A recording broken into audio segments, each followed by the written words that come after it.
Hello everyone, welcome to these discussions that go about Patrick Flanery's Absolution. I want to spend this first introductory video really looking at the narrative streams and some of the themes. Want to help you understand the four narrative streams that all kind of interlink and form part of the narrative whole of this novel. It might seem a little bit disjointed in a first reading of the novel, but actually Patrick Flanery manages to weave these four streams into one so that there are points of connection.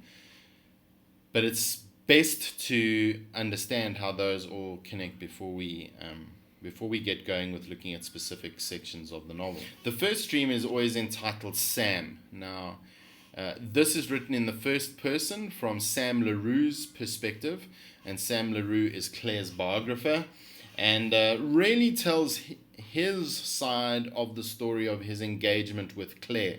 So we have a direct understanding of how he sees her and perceives her and engages with her ideas, and also his engagement as an expat South African returning to South Africa, his engagement with the country, with the new South Africa, and his struggle to stop being a tourist and become a resident again. The next stream is always entitled, a subsection of a chapter, Absolution. Now, this is a direct reference to the new book that Claire is writing, and these are extracts from her book. And it's quite strange because she says she will not write an autobiography or memoir, but ironically this really turns out to be an autobiographical kind of engagement with her life and her ideas, and it's narrated from her perspective, but is written in the third person, which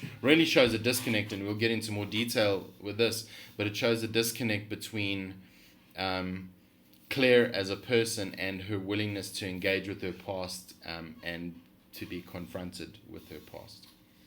The next subsection or narrative stream is always entitled Claire. Now, these are extracts from Claire's personal journal or her diary, and it's almost like she's trying to reclaim relationship with her daughter Laura. She's wondering what happened to Laura. She doesn't have any closure. So there's a real sense here of two things. First of all, connection with her daughter, something she hasn't really had, and closure, trying to deal with what happened to her daughter Claire.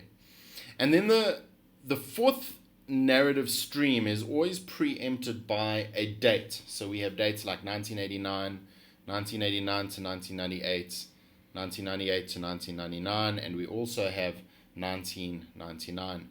Now this is also narrated in the third person, but is from a young boy's perspective, and you get a real sense that there's a change in the language that is used in these sections. It's simpler, and this boy is a boy called Sam, which we later learn is the young Sam LaRue. So in essence, Claire's grappling with the past is intertwined with Sam's grappling with the past, and these are all intertwined with a country that has a past. And so these narrative streams all connect in amazing ways.